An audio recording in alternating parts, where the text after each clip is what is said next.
उत्तर प्रदेश के मिल्कीपुर विधानसभा उपचुनाव के नतीजों के बाद बसपा में राजनीतिक गतिविधियां सुस्त पड़ गई थी।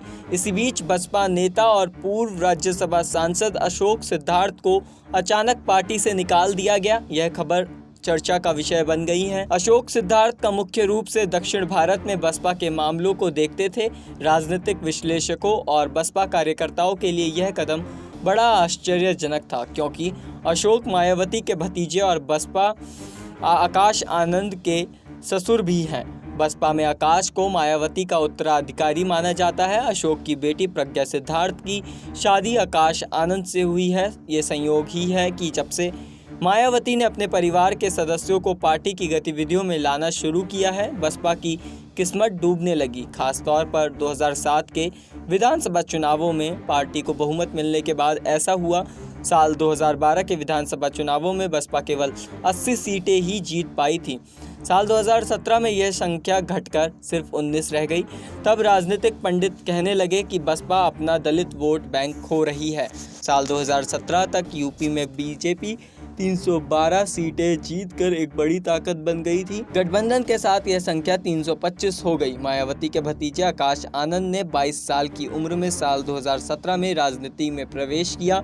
लंदन से MBA करने वाले आकाश को मायावती ने सहारनपुर की एक रैली में लॉन्च किया था। इस रैली में आकाश सपा अध्यक्ष अखिलेश यादव और तत्कालीन RLD प्रमुख अजीत सिंह के साथ मंच साझा करते नजर आए। साल 2017 में विधानसभा चुनाव परिणामों के एक महीने बाद मायावती ने अपने भाई आनंद कुमार को बसपा का राष्ट्रीय उपाध्यक्ष नियुक्त किया।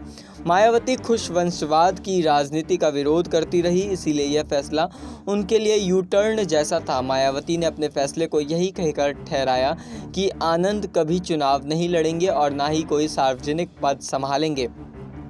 हालांकि बाद में मायावती ने वंशवाद के आरोपों का खंडन करते हुए कहा कि आनंद ने पार्टी के उपाध्यक्ष का पद स्वीकार नहीं करने का फैसला किया है। साल 2019 में बसपा ने समाजवादी पार्टी के साथ गठबंधन कर चुनाव लड़ा। हालांकि पार्टी ने 10 सीटें जीती, लेकिन 2014 के संसदीय चुनावों की तुलना में उसका वोट शेयर 0.34% गिर गया। साल 2022 में विधानसभा चुनावों में बसपा का वोट शेयर और घटकर 12.88 रह गया।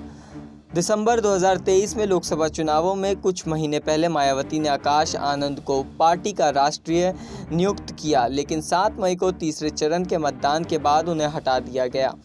मायावती ने कहा, पार्टी में यह पद संभालने से पहले आकाश को परिपक्वता हासिल करने की जरूरत है।